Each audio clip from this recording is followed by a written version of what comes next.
Welcome to Focus Today. I'm your host, Perry Atkinson, and always a joy and high energy moment when we have Dr. Ted Broer with us. He's one of America's leading nutritionists and biochemists. He was trained at Florida State University, earned his bachelor's degree in biochemical science and then and chemistry, by the way, and his second bachelor's degree in psychology and exercise physiology. Along with an MBA. I think he's constantly going to school. Anyway, he's author of many books. You'll see him all over the place, and today we have him here to talk about something that's even on the ballot and has been on the ballot in the state of Oregon, GMOs. Hi, Ted. How you doing, bud? Perry, I'm doing great, and I just got off the phone talking to my buddy Dave Hodges. Have you ever heard of Dave Hodges? Yeah.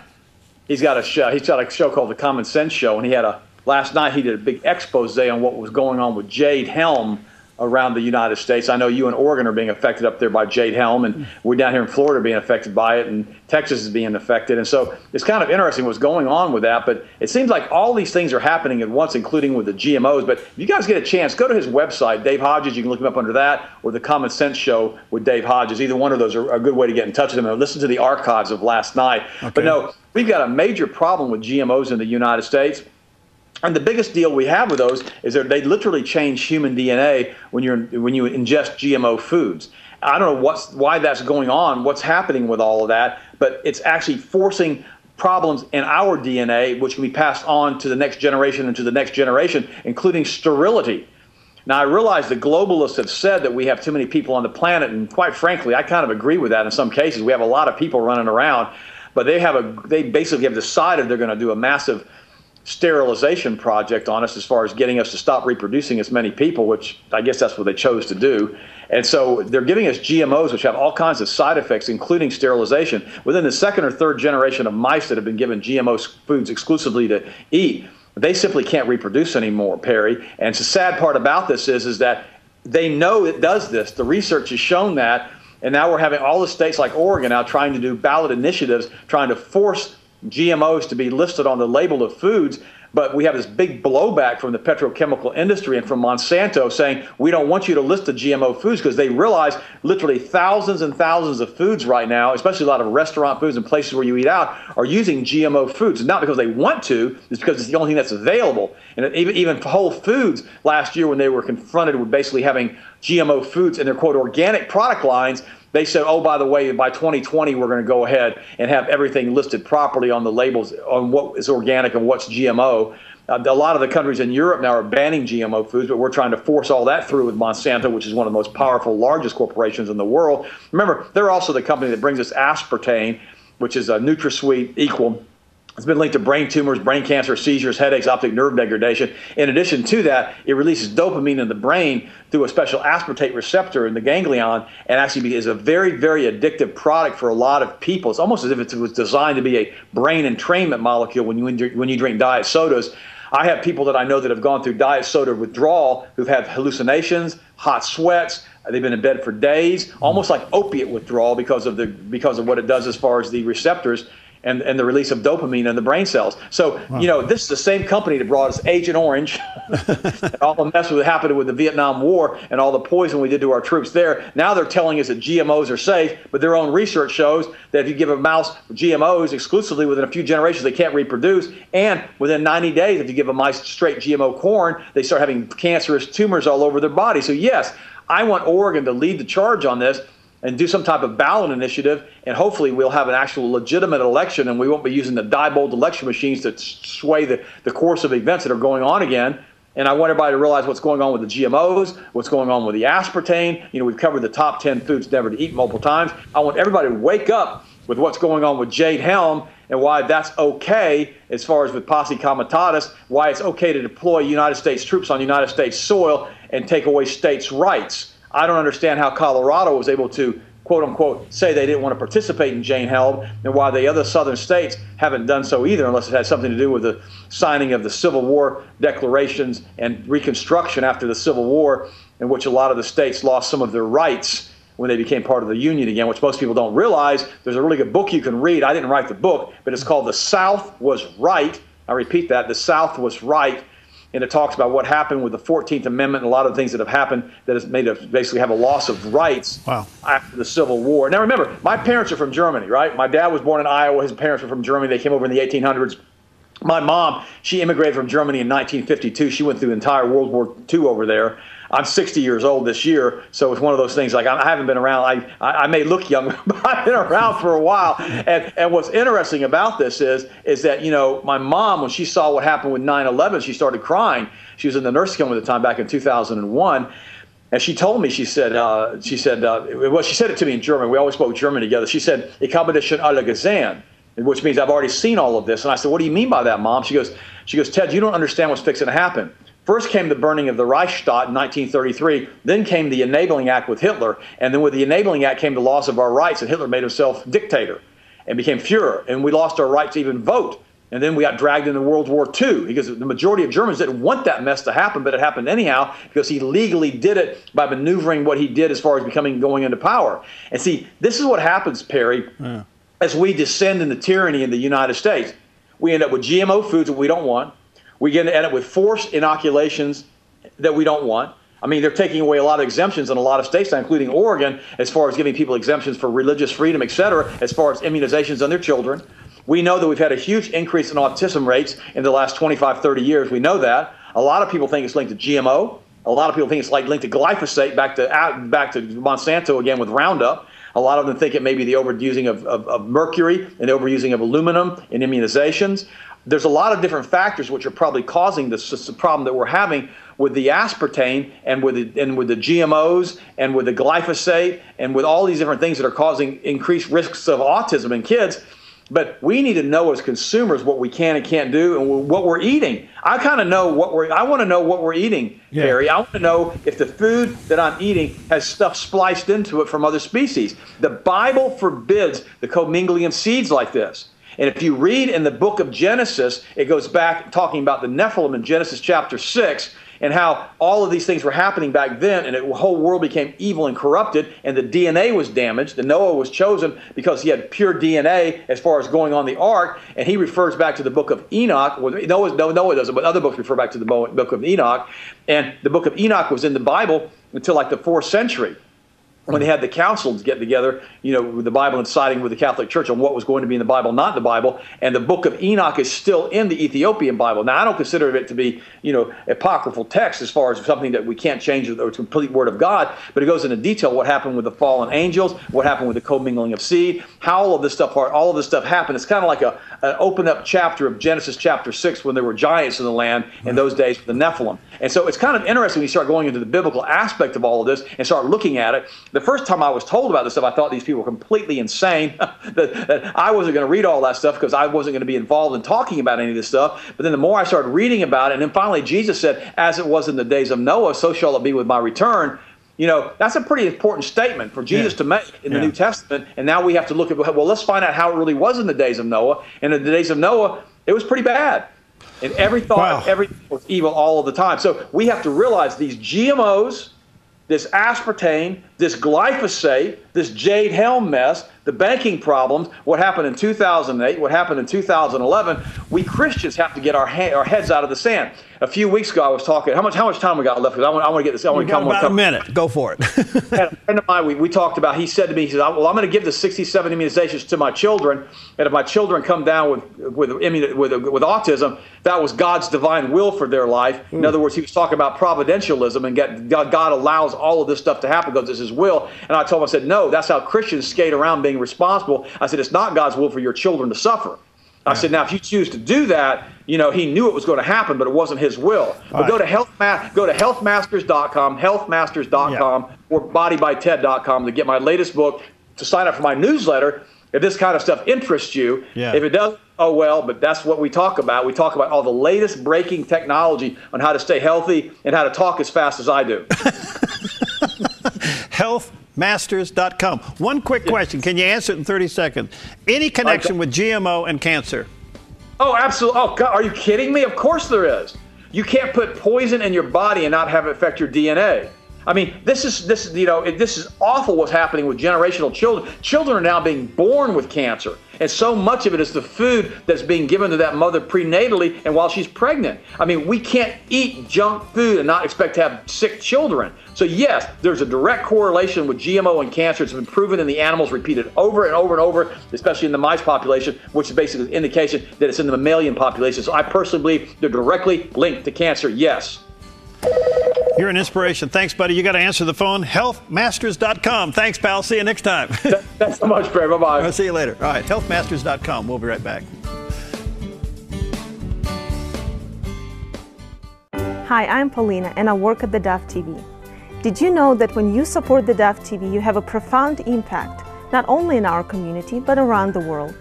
It's your continued support that takes the inspiration and hope in the programs we produce and makes them available to the thousands of people who are watching these videos online every week. Help bring encouragement and hope to our valley and beyond by making a secure online donation today at our website, thedove.us.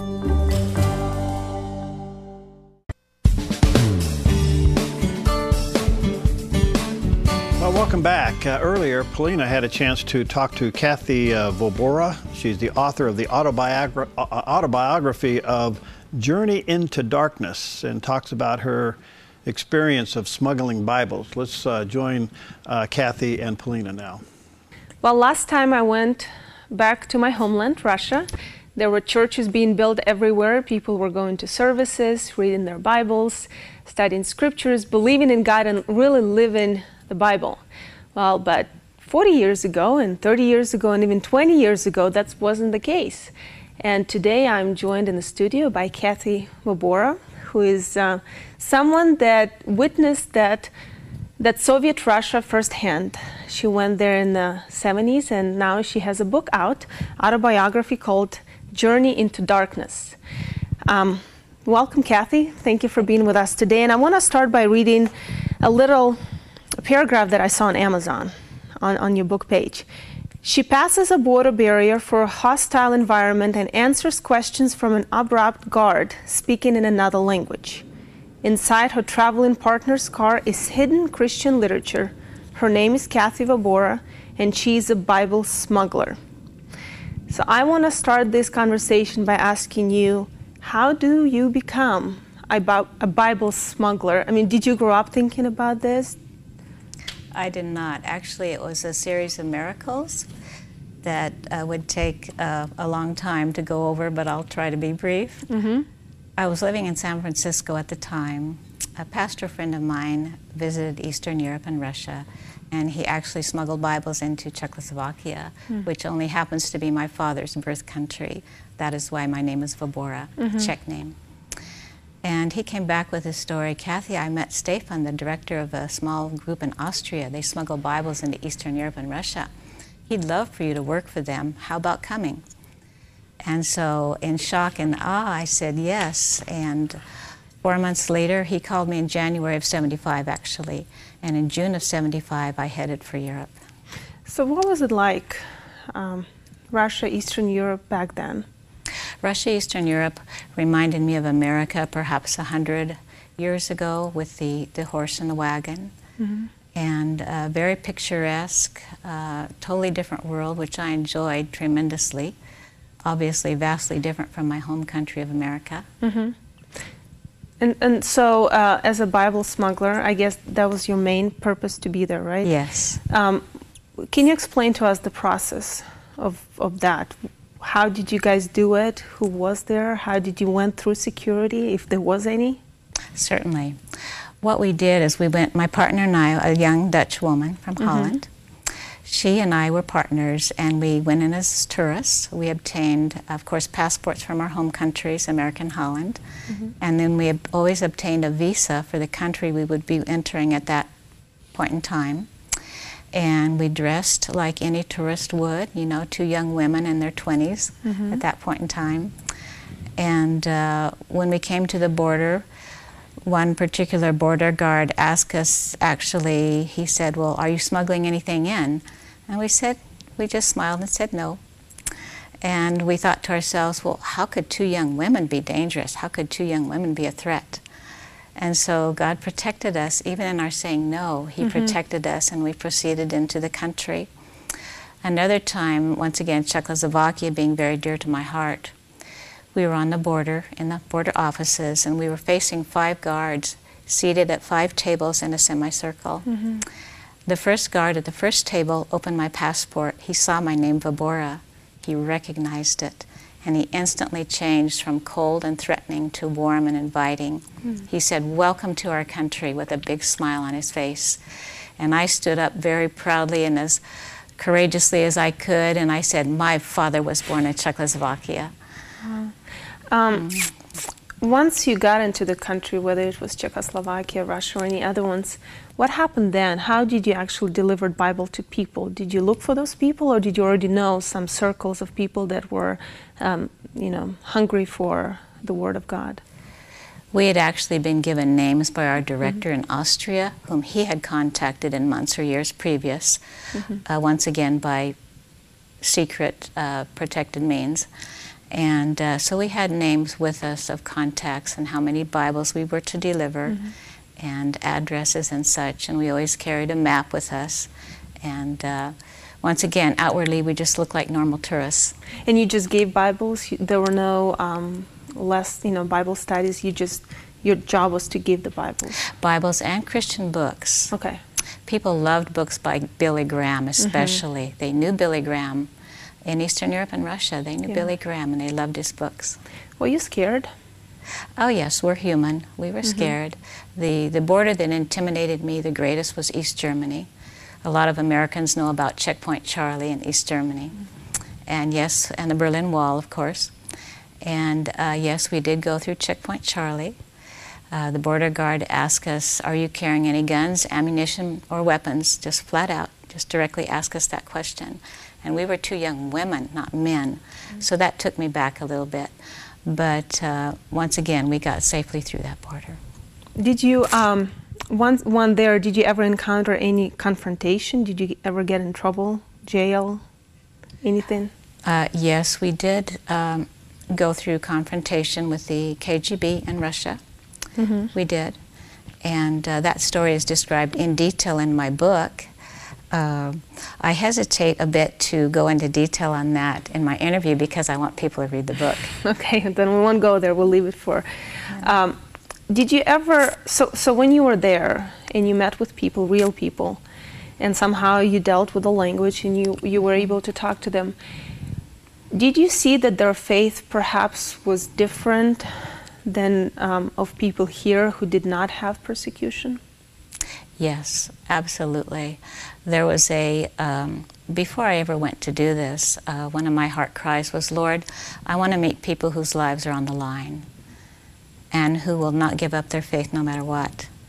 And the Lord answered that prayer when I met these people. Absolutely, people of depth and commitment, and they would not give up. No, absolutely, they would not give up, meaning they would not deny their faith. What were they looking for? Because I know that we distribute Word for You Today around the world. We have missionaries that we talk to, and when I talk to some people in Siberia about their missionary work, they said the most common question they hear from people in the very remote areas is, "How do I get to heaven?" Just simple. How do I get to heaven? I don't care about theology. I don't care about a lot of things that you guys care about. I just want to be in heaven. Perry, I've heard him say that in Indonesia, people, their first question is, "Does God love me? And how do I get, to feel that love?" What was the question and concerns that you hear from people in the Eastern Bloc back then? Well, mainly from believers, it's that because of the constant presence of the police or the military, the danger of being detected, the danger of being fined or going to prison was always uppermost. We visited a pastor with a printing press hidden in his apartment building, and we were asking him about the printing press, and he said, "Shh, be quiet. There's neighbors in my building who could report me to the police. If the police knew I had a printing press, they would come, destroy the printing press, and I would go to prison." And so we were always, we had to be very, very careful how we spoke and how quietly we spoke in case there would be anyone around who would overhear and report to the police. It's so true. I mean, even now, sometimes I hear, when I go back, people of the old generation, Yes. older generations, Yes. that say the walls can hear, because there's just ingrained in your memory Yes. that you have to, on all important issues, be quiet. Yes, if I may go further, when I was in Russia, we were visiting in a lovely home, and there was a piano in the home, and I happened to play piano, dearly loved the piano, and dearly loved the song How Great Thou Art. So I sang in English, my partner in Dutch, and our believers' family in Russian. And my emotion was greatly touched, and I started singing loud. And once again, the father became very alarmed. He said, "Shh, we can't do this. Others may report us to the police." Looking at what's happening now in this country and in the world, and having been there where, in the midst of persecution, does it scare you to see what's happening? Do you see, even though you said Russia was like America 100 years ago, do you see America becoming a little more like Russia in the Soviet Union? I see America tragically becoming, how do I express it, less interested in God, and needing to be aware that persecution may come our way someday, that God may in fact allow persecution, and Americans to wake up to that, to be aware of that, to accept it, and to say, Lord, we need revival in this country. No, that would be an answer to prayers. Your book is out. You published it last year, about 40 years since you've been there. You said, you told me before the interview that you have a dream. Can you share that with us? Absolutely. I have a dream that's been in my heart and spirit for years. This is not a spontaneous thing at this point in my life. It's been with me for many years. And that is that a movie should be made on the book that I've written, the stories, not because of me, no, absolutely not, but because of what God brought my partner and I through, and to bring people to Yeshua, to Jesus, and to make them aware, to remind them, to encourage them that if persecution should come to our country, as it may well be the case, that God will always be with us, He will care for us, He will never abandon us, no matter what He may call us to go through. Yeah. Well, I hope that dreams come true, and maybe if you're listening, and if you're a rich producer or director and would like to take on this project, I think that would make for a fascinating movie. Kathy, thank you for being with us. I really want you to tell some of the stories, and I'm going to wait a couple of months to have you back. I'm going to let all of you to have a chance to get this book, read it, and maybe then Kathy will be able to tell me some of the stories. Thank you again for being with us, and God bless you. God bless you, my pleasure. Fascinating book, to say the least. Wow. All right, stay tuned. We're going to talk about crimes of the educators. Whoa. Stick around. Hi, I'm Paula, and I work at theDove TV. Every day we get letters and emails from people who've been encouraged, blessed, and challenged by the programs on theDove TV. But we couldn't do it without you. Did you know that more than 90% of our income comes from people like you? You can help us continue to bring inspiration and hope to our community by making a secure online donation at our website, thedove.us, or call us at 541-776-5368. Welcome back. Well, we've had an opportunity to interview somebody this morning that really has written an incredible book, co-authored a book entitled Crimes of the Educators. And we're delighted to have with us today Alex Newman. He's the co-author of the book of Crimes of the Educators, international journalist, educator, and consultant who is currently based in Europe. He got his degree in journalism from the University of Florida and has worked on numerous publications in the U.S. and abroad. And Alex, fascinating book. Wow. What made you take this on? You know, I knew Sam Blumenfeld had been doing some of the most amazing research and coming up with amazing discoveries in the field of education. So when this opportunity presented itself, I've been teaching for many years, and I've been writing on education for many years. And so I knew Sam and I would be a perfect fit to blow the lid off of all this. You know, in Oregon, we are spending more money per student, and yet we have the lowest rating of academic achievement. Is money the answer? Oh, absolutely not. And, there's so many examples like Oregon that you cited, or Baltimore, or Detroit. They're spending $20,000 a year almost in some places for students, and the students graduate and they can't even read their high school diploma. Whereas, I can teach a 4-year-old how to read with a $20 book. So the notion that the government schools need more money is just a joke. What they need is to be exposed, because right now, as it stands, and as we show in our book, they've been set up to deliberately dumb down the children. So if we give them more money, they might become more effective at dumbing down the children, and that's the last thing we want. You know, it's interesting. It seems like I want to get into Common Core, but it seems like when I interview, every time I take on education, it's a no-win subject. I just get unbelievable emails.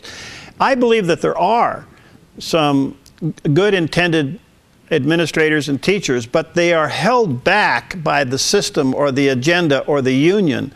Am I right or wrong?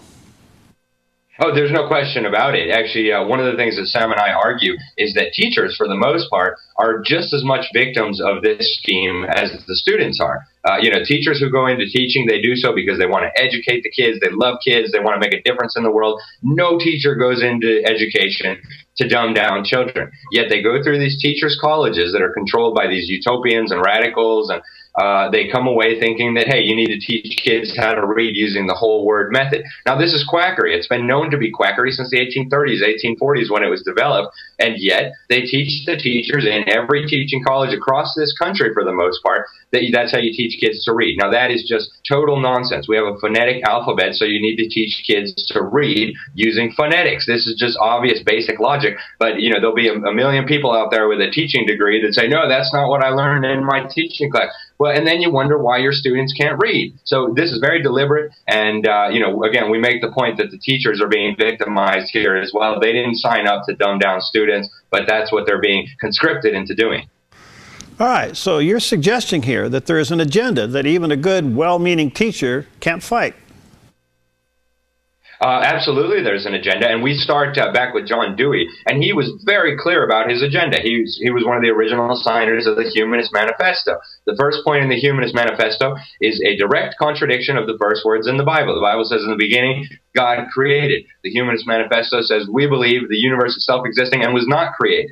He was also a socialist. He went to the Soviet Union and studied their schools and thought, hey, how wonderful. Let's create little collectivists over here using the schools. He wanted to transform America from what he considered to be an individualistic country, a country based on biblical values where everybody knew how to read because they needed to know how to read their Bibles and their constitutions. He wanted to change all of that and turn America into a socialist country. He told us that in his own writings. And his key strategy for doing that was reducing the literacy of the American people. And, the government numbers show us today that his plan was wildly successful. In 1993, the federal government did a study, and they said 55% of American adults can barely read. So this is crazy. Even with the invention of the internet and all of this social media and electronics we have, where it requires meeting and typing, it's not working, right? Yeah, that's right. And you have educators in the education establishment now saying, hey, we don't even need to teach the kids facts anymore. They can just use Google. The whole purpose of school is going to be socialization and introducing kids to these progressive utopian ideas and brainwashing them into humanism and away from God, away from Christianity. And, that's exactly what we're seeing across the schools right now. And people like to think that, oh, it's just a big national accident or something. There's no accident here. This was all very deliberate. Oh, then Christian schools, private schools, certainly are the threat to the system, and that's probably why they're targeted more than public schools. Oh, exactly. And the people behind Common Core, the Bill Gates of the world, the Obama administration, the UNESCO, they are trying as hard as they can to get the dumb down to start sooner. They want all the private schools, all the Christian schools to teach using this monstrosity called Common Core. They're going after the homeschoolers. They're rewriting the SATs to be aligned with the Common Core. So they're hoping that there's going to be no escape from this miseducation regime. But, I think the American people are clever enough to find ways around it. I hope so. Well, there seems to be a pushback on Common Core. Before I get into that, can you explain to us, just in layman's terms, what is Common Core and why is there such a pushback? Sure, and that's one of the most positive developments that I've seen in the education field is that Common Core is causing parents and teachers to take a look at the fundamental basics of the school system. But basically, Common Core is a set of national standards for education. The Obama administration foisted them on the states. Don't let them tell you differently. They'll say it was a state initiative. No, it wasn't. The Obama administration took stimulus money and basically forced states to impose this terrible set of standards. We know that the standards are terrible. Even the two experts on their Common Core validation committee, this rubber stamp committee, said, we're not going to sign off on this. The only expert in English language standards, the only expert in math standards, both said they weren't going to sign off because these standards were so terrible. In English, Dr. Sandra Stotsky said, hey, this is going to reduce the critical thinking abilities of children. We're taking out all the great works of literature, replacing it with Obama executive orders and EPA regulations. And then in math, Dr. James Milgram of Stanford said, no way, these standards are terrible. They're absolutely horrendous. They're going some of them are based on incorrect math, Dr. Milgram said in his letter on why he refused to sign off on these standards. So that's what imposed on government schools all across the country, and it's just going to make the dumbing down even more effective. You know, what's interesting about this, Alex, is that we're even seeing some teachers and school districts push back on Common Core. That's pretty phenomenal, don't you think? It is, and originally there was 5 states that refused to jump on the bandwagon, and now we've even had a number of states that have tried to back out of it. Unfortunately, Common Core is still coming in through the back door. Wow. All right, let me take a break here, and we'll come back. Alex Newman's with us. The book is entitled Crimes of the Educators. You may want to get a copy of this. There's a picture of it on the screen, those watching on the Dove TV, put out by WND Books. You can go to WND.com or books.com, WNDbooks.com, and get a copy of it. Alex Newman's with us, one of the co-authors. We'll be right back.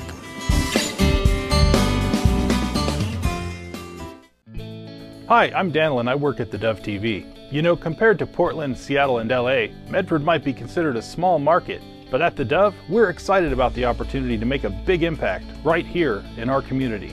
And you help make that happen. Did you know that more than 90% of our income comes from people like you? You can help us now by making a secure online donation at our website, thedove.us, or by phoning 541-776-5368.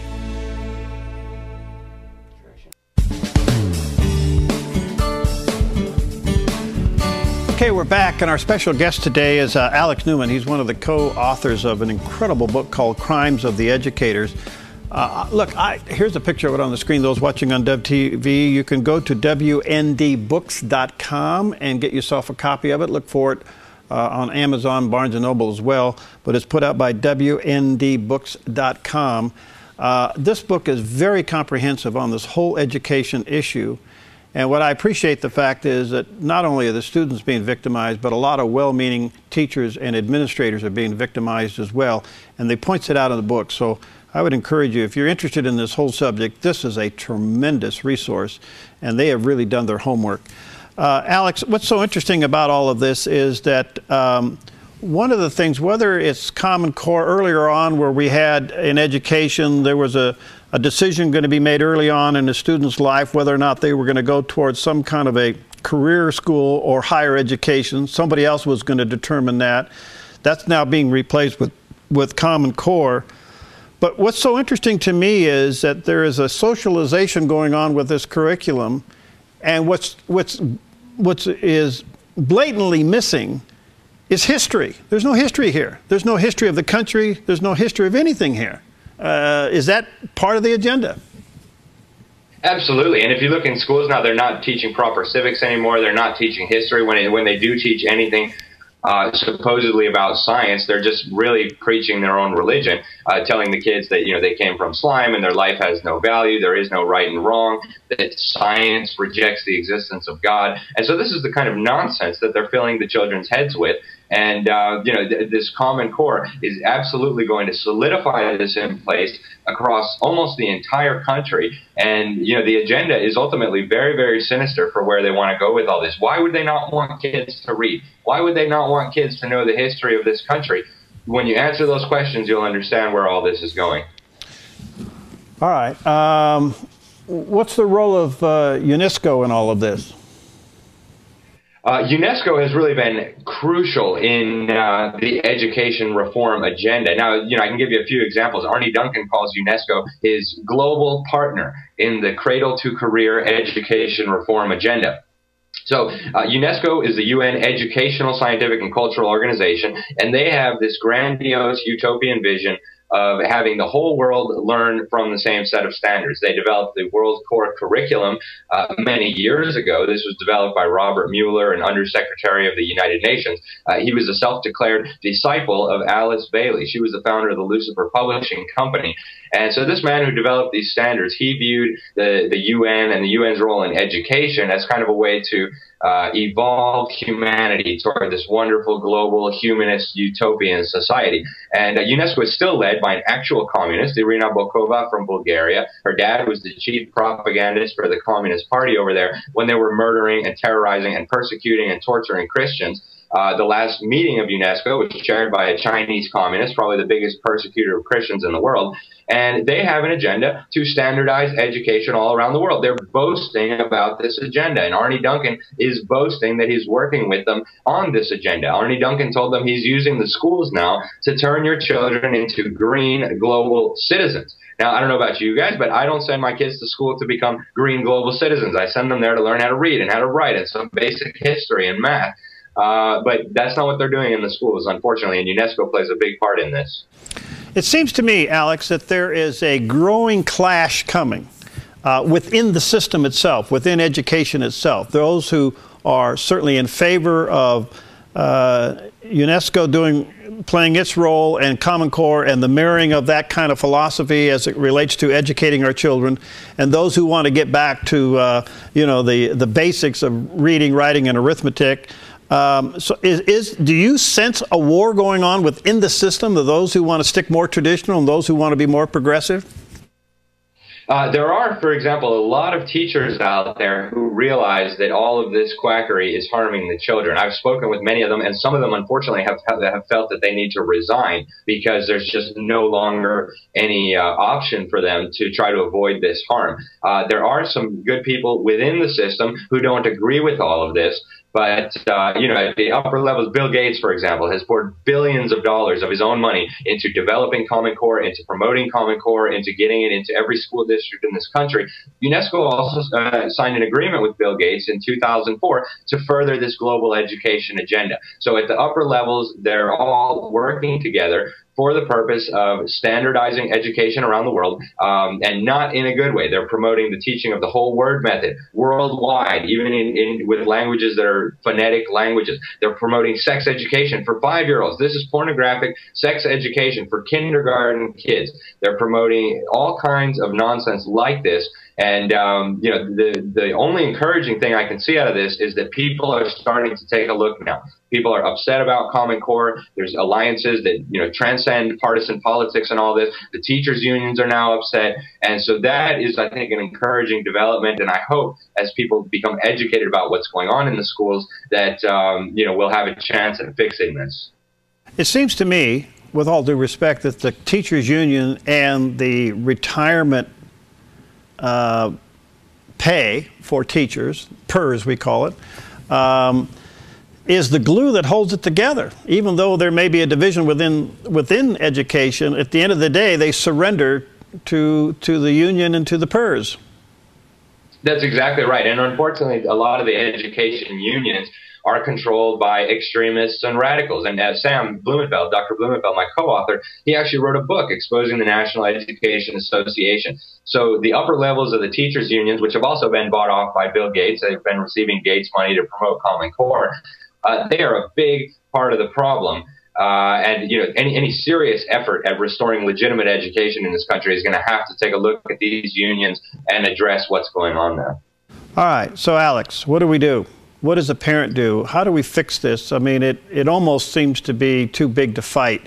And I know a lot of parents now are choosing homeschooling. If they can't afford it, they'll pull their kids out, put them in Christian schools, private schools.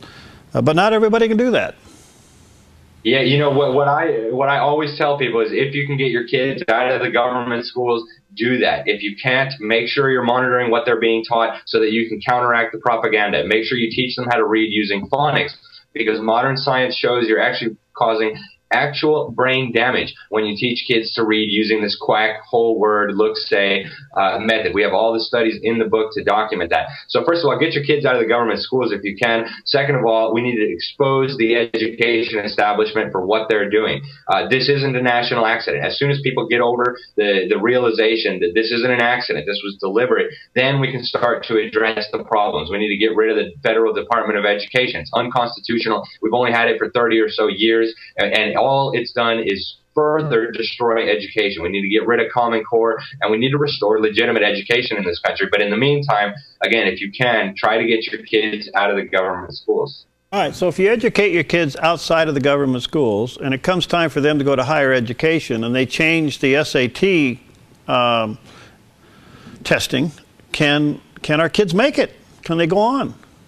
I know that's a concern of a lot of people, but people just need to look around them right now. The universities are scrambling. They're tripping over themselves to try to get homeschoolers because they know homeschoolers are the best educated kids out there. For a fraction of the cost, they blow the government school kids away, even on the government's own tests. So I don't think parents need to worry about their kids getting into college. If you do a good job educating them, and any parent can do that, they will be light years ahead of the kids who were schooled with the Common Core. And Bill Gates doesn't send his kid to a Common Core school, so you shouldn't either. Neither does the Obama family. None of the people promoting Common Core will subject their own children to it. So you can be sure that you can provide a better education for them.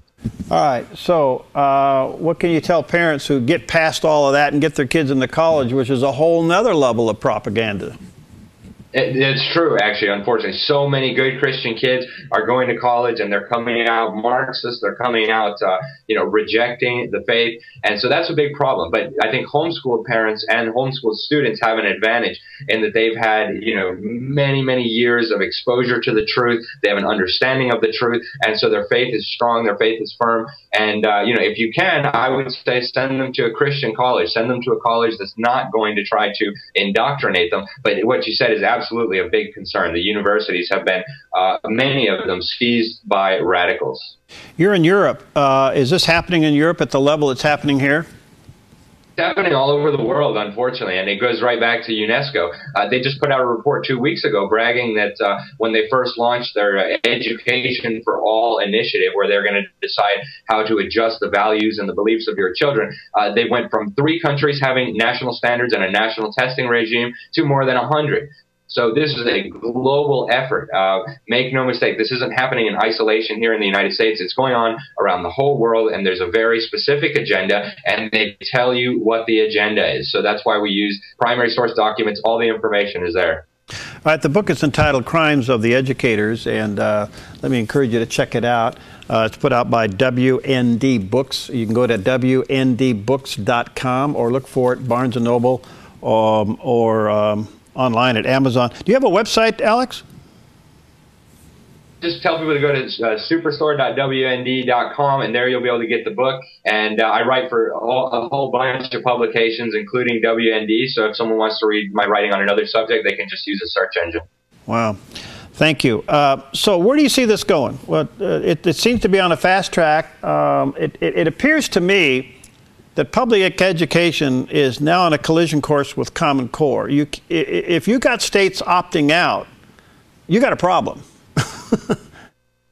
Absolutely. And there is going to be, a showdown here at some point. We've had a number of states already try to withdraw. Oklahoma banned it, South Carolina banned it, and Indiana said they were going to get out. Then it came right back in through the back door. So there is, a showdown of epic proportions going on right now in the world of education. And I think that's encouraging. As for where it goes, that's up to the viewers and to the listeners. I mean, are the centralizers, are the people who want to dumb down the children going to win, or are we going to restore proper education? That's really up to us. We still have the tools in this country to fix this problem if we get busy and actually start working on it. Is it going to stay a state's issue, or could you take an executive order, imperialistic president that we have that could force this down everybody's throat? Well, that's what they're trying to do right now. I mean, it's unconstitutional, first of all. It's also illegal. Congress has passed laws saying, the federal government may not have any role in developing curriculum, developing testing, developing data gathering, anything like that. So at this point, nothing the federal government or the executive branch does is shocking to me, because it's been going on for a while. And, now they're threatening school districts. If the kids opt out of the test, you're going to lose all your federal funding. Well, so be it. We need to get rid of this notion that the federal government should be funding our schools and our state education system. Why do we have that system in place in the first place? It's not constitutional, and it has only harmed education. So, I hope this showdown ends up in a positive way, but that's only going to happen if people know what's going on. So where does charter schools come into the mix? I mean, they're kind of a combination of private, public. Yeah, and unfortunately, the government wants to control them. So they're saying, hey, we're funding these with tax money, therefore they have to use the Common Core, therefore they have to submit to these tests, therefore they have to teach everything that we tell them to teach. And so that's unfortunate. At this point, if a school is taking government money, it is pretty much required to engage in this dumbing down process. Now, there's plenty of schools out there trying to do the right thing. I teach at one of them. So, there are options out there for parents who want to try to avoid this. But ultimately, there's going to have to be a national awakening for us to deal with this. Do you think the students are aware of what's going on in light of their education? I think many of them do. They might not be able to put their finger on it, but if you look at how the schools are working today, I mean, all of the kids know something is wrong, right? They're being told to sit there. They're being shaped like animals using behavioral psychology, kind of like Pavlovian quackery. And, they're not learning how to read, and they're learning propaganda history, and their parents are telling them, hey, what is this stuff? So I think the kids subconsciously know something is wrong. And so then they drug them with, hardcore amphetamines, say they have ADD, or they say, oh, you have a learning disability, so you've got to, go in this track. So kids, I think many of them realize there's a problem here. I think they just can't put their finger on what exactly that is.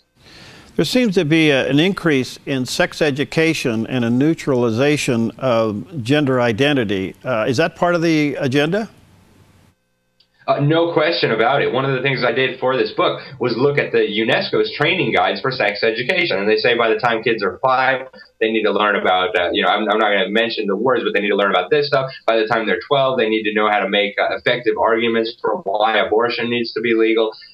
They're talking about literally pornographic sex education in the minds of these young children. Now, this is corrupting children. So we argue, that this is a crime and a lot of other things are a crime. But there's a very specific agenda. It's not because they want to raise awareness about AIDS or, safe sex, any of these kinds of buzzwords that they throw out there. The agenda is much, much more sinister than that.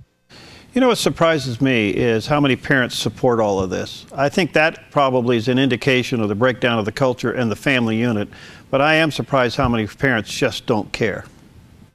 Yeah, it is disappointing, and it's a testament to how successful the government schools have been in dumbing down people. I mean, if some of this was going on 60 or 70 years ago, there would be, open rebellion. People would never tolerate this kind of stuff. But through this slow progress, going from John Dewey onward to today, they've managed to successfully change the minds, the beliefs, the values of generations. And, now we're approaching kind of the final stages of that, where they're just openly telling you what they're doing. Well, Alex, thank you for you and Dr. Bloomfeld as well for your excellent work. And let me encourage you to get a copy of the book. If you're interested in education, public education, what's going on, listen, this thing is really well balanced, very comprehensive, and extremely well researched. Check it out. It's called Crimes of the Educators. And I would say even you teachers that are feeling it in your bones that something's wrong, this would be a great resource for you. You school board members need to read this as well. Thank you, Alex, for your work. Keep it up. And let's connect again down the road and see how this plays out a little bit more. That sounds great. Thank you so much for having me. All right. And again, the book is entitled Crimes of the Educators. Look for it at WND Books, Amazon's, or Barnes & Noble. We'll see you next time on Focus Today.